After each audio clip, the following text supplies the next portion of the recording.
Donkey Talk, a So Powerful Parable by Dana Buck.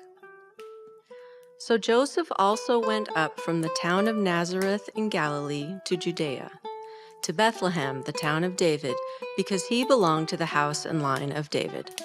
He went there to register with Mary, who was pledged to be married to him and was expecting a child. While they were there, the time came for the baby to be born, and she gave birth to her firstborn, a son. She wrapped him in cloths and placed him in a manger, because there was no room for them in the inn. Luke 2, verses 4 through 7. The story of the Nativity is the story of God's great love for us, no matter who does the telling. Donkey Talk, a So Powerful Parable by Dana Buck. Oh, Mommy, just one more time, please. Just one more simple telling. These words have echoed more than once within this humble dwelling. Surely you can't want to hear that story once again. Besides, you know it back to front, from opening to end. The repeating doesn't bother me. His eyes began to glisten. If you'll just do your part and talk, I'll do my part and listen. Rolling eyebrows lift her face, but truthfully, she teased. For though appearing bothered in her spirit, she was pleased. All right, then. She surrendered, brought her voice down even more. Make sure no one can hear us through a window or a door. Grinning, he then trotted to each opening exposed, ensuring all were unattended and securely closed. And when he had confirmed that all was quiet and just so, she cleared her throat and softly spoke. It happened long ago. Now wait. Before we launch this tale of fanciful invention, there are some facts I feel that I should bring to your attention. Like that of our main characters, you may begin detecting that they possess identities you might not be expecting. For though they speak as you and I in sentences and phrasing, it's this unique, surprising fact that makes them both amazing. So, lest you find this parable irrational or wonky, please know that truth be told, please know that they are donkeys. Now, I know what you're about to say, donkeys, they can't talk, and surely I'd agree with you and call this tale a crock. Except that in the Bible, there's a story to review. It's within the book of Numbers, found in chapter 22. Old Balaam is God's prophet who's about to disobey him. So God sends down an angel with an unsheathed sword to slay him. As Balaam rides his donkey down to where he should not go, the angel stands unseen, right in the middle of the road.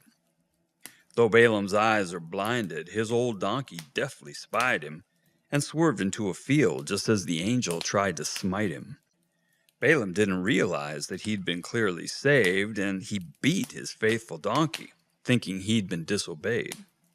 2 times more he tried to ride to where the angel waited, but his donkey kept him safe from being struck and ventilated. In anger and frustration, he once more attacked his ride.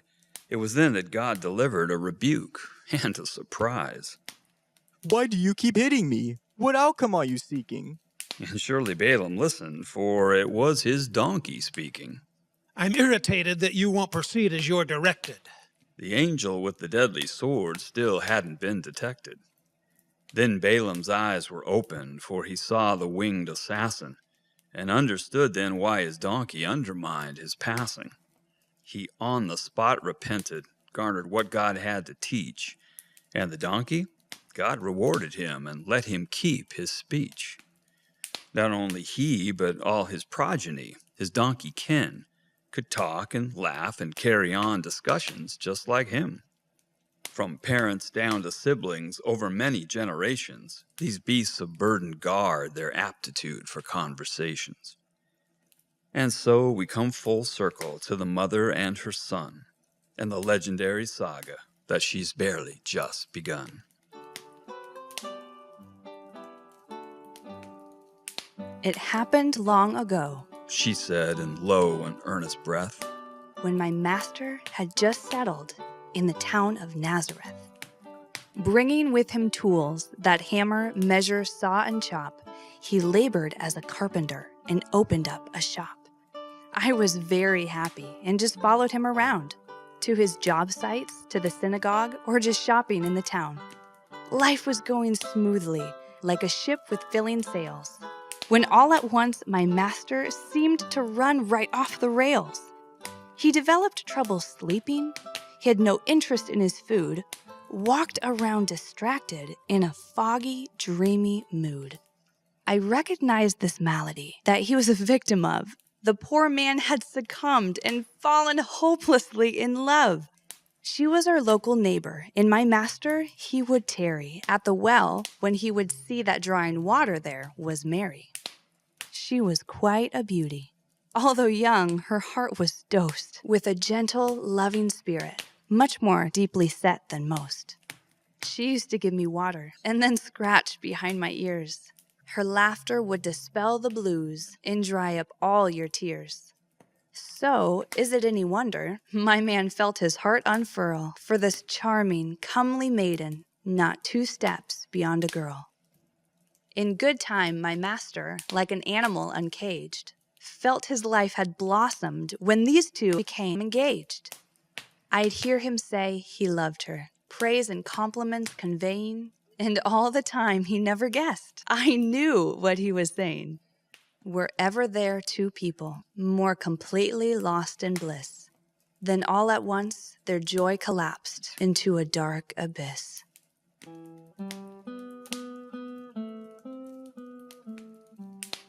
It happened late one afternoon when Mary came to visit. Her countenance was troubled. Joseph asked, "My love, what is it?" I wasn't there to hear or know exactly what she said, but whatever was related, Mary quickly rose and fled. My master, in a stupor, put a blanket on my back, and we rode into the hills until the sky was midnight black. Throughout this aimless ride, a steady discourse he was keeping, his words of anger morphed into a heart-consuming weeping. I surmised from bits and pieces of his tortured monologue that the nuptials were canceled, their betrothal to the dogs. The bad news didn't stop there. It seemed multiplied and piled when his comments made it clear that there was going to be a child. Dismounted now and standing 'neath the solitary moon, he heaved a cleansing sigh and sought to staunch his throbbing wound. "No matter the offense," He said, the law that's poised above her, I will not have her damaged or disgraced, for I still love her. I'll see a private marriage cancellation is enforced. With no display or fanfare, we'll be quietly divorced. He hung his head in anguish. There was nothing left to say. That's until I heard him quietly, oh, so briefly pray. Oh God, her claim is you, your Holy Spirit did conceive her. Please know how much I wish. Oh, how I wish I could believe her.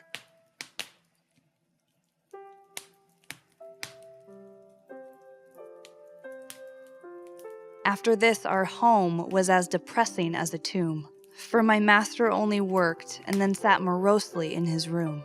But then an evening came that brought an end to this dismay. I remember it so clearly, like it happened yesterday. The master had retired. He'd gone early to his bed. I was grazing in the yard. I'd been neglected to be fed. I noticed from the master's bedroom window came a light. It was golden, and it outshone the enveloping twilight.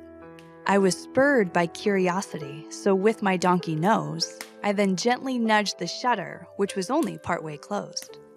And the sight that struck my vision made it difficult to stand. Was an angel straight from heaven, so magnificent and grand. He was talking to my master, though the master never woke. He was telling him of Mary and the baby as he spoke. Joseph, son of David, God is with you, do not fear it. Mary's baby was conceived in her by God's own Holy Spirit. Take her as your wife, prepare your home for her to live in. And when she bears her firstborn, Jesus is the name you'll give him. The master sighed so deeply, for his sleep was strong and good. Then the angel turned his gaze right to the window where I stood. At first, his eyebrows narrowed, and I feared that I was doomed. But a subtle smile developed as he walked across the room. I knew I'd really done it now. My presence was a bother. Then the angel said, Why, little one, I knew your great-grandfather, a trusted, faithful donkey as has ever chewed the bit. He saved old Balaam from my sword, was blessed because of it. He touched me on the head and ran his hand along my cheek. Your secret's safe with me, my dear. I know that you can speak. Suspecting Mary's circumstance had into sadness cast her, I asked, Will all be well with the young maiden and my master? The angel answered, Yes, but they've an odyssey ahead. He then caressed my neck, lifted up my chin, and said, Your master and his wife will journey to a distant town, and you, my friend, will bear her, and you must not let me down. For the baby that she carries, this unique, anointed girl, is Emmanuel, God with us. He's the Savior of the world. I can't do it, I retorted. I can't take that kind of pressure. And I felt the angel mark me and began to take my measure. Little one, He said, if you react this way, just think what Mary must be feeling now, the cup that she must drink. Both she and your master, by the Father, they were chosen. And also you. He gently said. My heart became unfrozen. His eyes were fixed upon me, and I felt my strength unfurl. As long as I'm alive, I said, I'll take care of the girl. He smiled and slightly nodded, as I promised and I vowed. Then he said, Brave little donkey, your great-granddad would be proud. He touched me on the forehead, oh so softly with his palm, then raised his mighty wings, and in an instant, he was gone.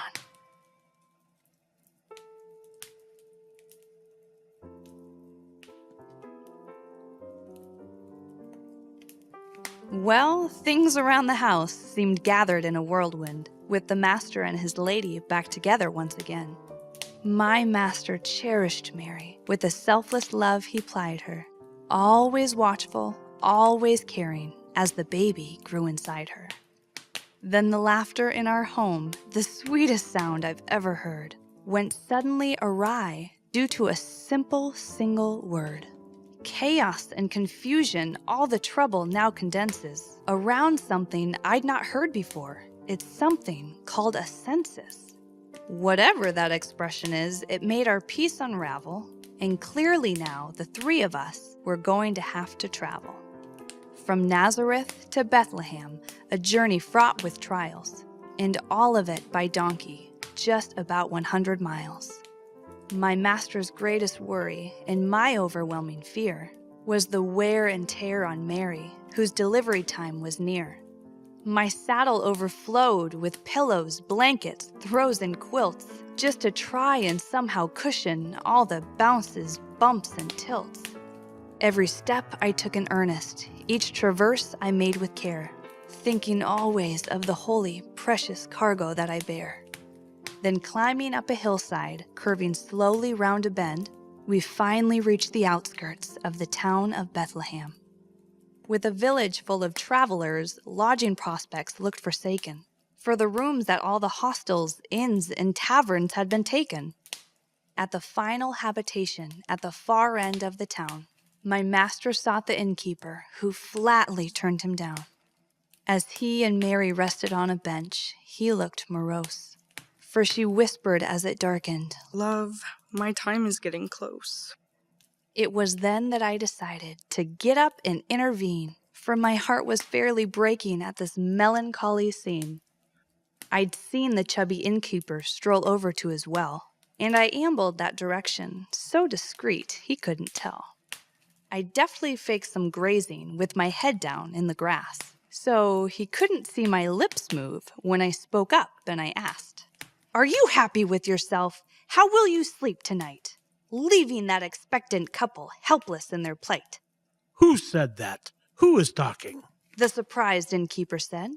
It's me, your angry conscience, I replied with lowered head. Where is your compassion? The impostor conscience called. I'm overwrought, embarrassed, and indignantly appalled. There's nothing I can do. The frantic innkeeper commented. No vacancies or cancellations. Every room is rented. I can't produce accommodations out of the thin air. Besides, they're not my relatives. Why should my conscience care? I care because we're human. My, oh my, that was a stretch. If not for me, you'd turn into a loathsome cad or wretch. You better think of something quick, the voice of Scruples taunted. Or I'll keep right on talking until it feels like you are haunted. Okay, He stammered. I don't have a bed or table, but I reckon they can get out of the weather in the stable. We'll take it, I declared. I mean, they'll take it, I corrected. I knew you had it in you. Your good manners, I suspected. I'll go and make the offer. The resigned innkeeper said. And you'll stop this diatribe, this talking in my head? At once, I quick assured him. Then the conscience voiced in notes. Just one more thing. Make sure their donkey gets a bag of oats.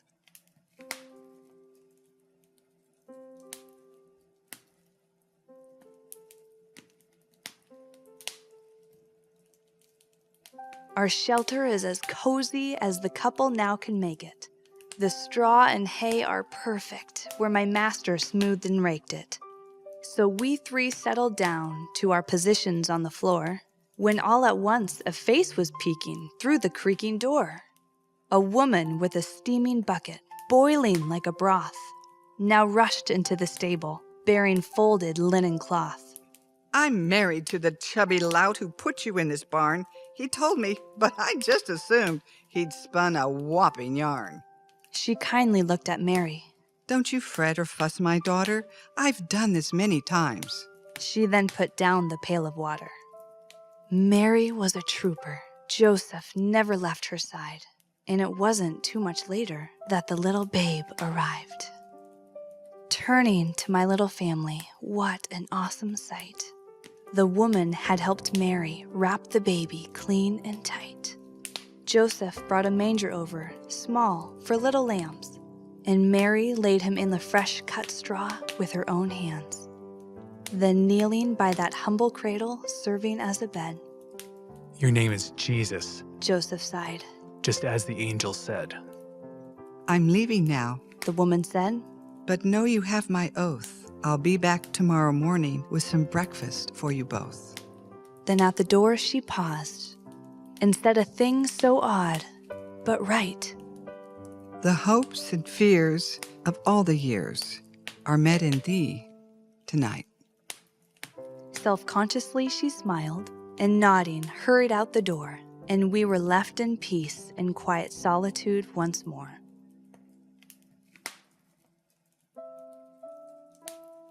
But the silence didn't last too long. When voices filled the air, a man said, Let's check this one. It may be we'll find him there. Entering the doorway, a few anxious, timid paces, several men were standing there with wonder on their faces. I knew it. One man whispered. We just needed to keep searching. He had to be a shepherd. Around his neck, a lamb was perching. A second man then spoke. He wasn't much more than a boy. I told you, it's a miracle. 'Twas not a prank or ploy. So the angels, they were real? Said a third with hesitation. It wasn't a delusion or some wild hallucination? My master, next to Mary, rose up slowly to his feet. May I ask what you are looking for? Inquire what you seek? Beg pardon, you must think us rubes to interrupt like this. They shifted shyly, foot to foot. Our behavior seems amiss. But earlier this evening, we were sitting with our sheep when suddenly the air was filled with singing rich and deep. It just kept getting louder, like a widening encore. And then the sky was bursting forth with angels by the score.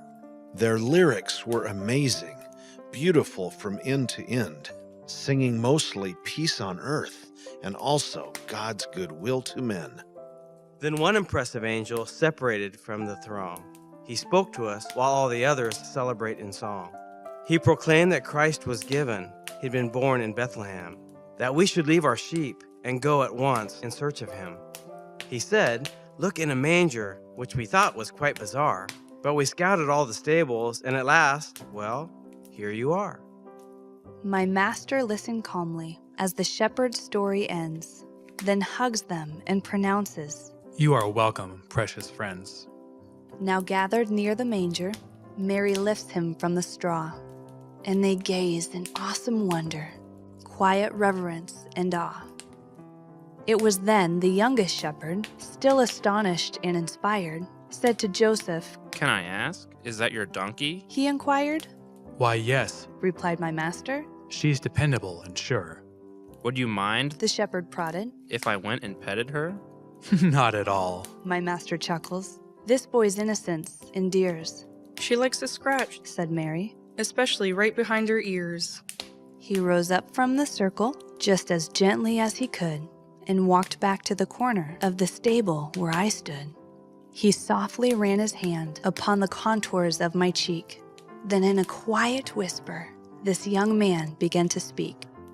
I made a solemn promise to the angel in the field, a sacred vow to keep your rare ability concealed. He said that you would comprehend my words, my voice and tone, that you could even answer me in phrases of your own. I feel a little silly, for I don't know if it's true, but this is what the angel said I was to say to you. Faithful little donkey, you've done everything I asked, performed your job magnificently, each and every task. Serve your master's family, keep yourself in fighting trim, for you and your descendants will be called upon again. Though my heart was fairly leaping from the angel's lordly quotes, I maintained donkey demeanor and just blankly chewed my oats. It figures, Said the boy, who thought his chain had just been yanked. As he turned and walked away, soft and distinct, I whispered, Thanks.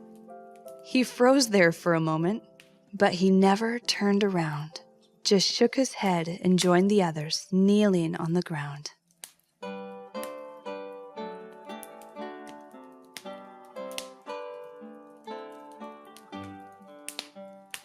And that is how, my little boy, your mother came to be the single, humble donkey at the first nativity.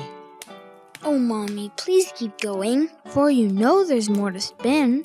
How you carried them to Egypt and then brought them home again? You've had such fine adventures, best ones that could ever be. I've barely left this barn. Why, no one's even ridden me. Let's save that little story. You don't want your ears to numb. Besides, as for adventures, don't fret, your time will come. I've served so many masters since my days in Nazareth, you never really can imagine what may happen next. And as she said this, voices came beyond the stable walls. The teacher said we'd find one. Let's go look inside these stalls. Sunlight filled the stable as the door was pushed ajar. A man stuck in his head and cried, I told you, here they are. Walking across the hay-strewn floor, 3 men looked fairly stunned. How does the teacher always know? It must be the little one. Wouldn't it be better, one man said, to bring the Jenny? The small one seems so very young, too light and kind of skinny. With her son about to protest, Mama gave the colt the eye, that look that said, don't talk or laugh or speak or shout or cry. The teacher said, bring the colt. He'll be the first to ride him. The man then moved to pet the little donkey and untied him. And as this group prepared to exit to the open air, a voice just at the doorway cried, What's going on in there? Entering the stable came a man, his temper brewing. I am that donkey's owner. What in God's name are you doing? The tallest of the men, he said, My friend, God's name indeed. My master said to tell you, of this donkey I have need. Blinking once, then twice, the stable owner stepped aside. Please, he said, return him when your master's made his ride.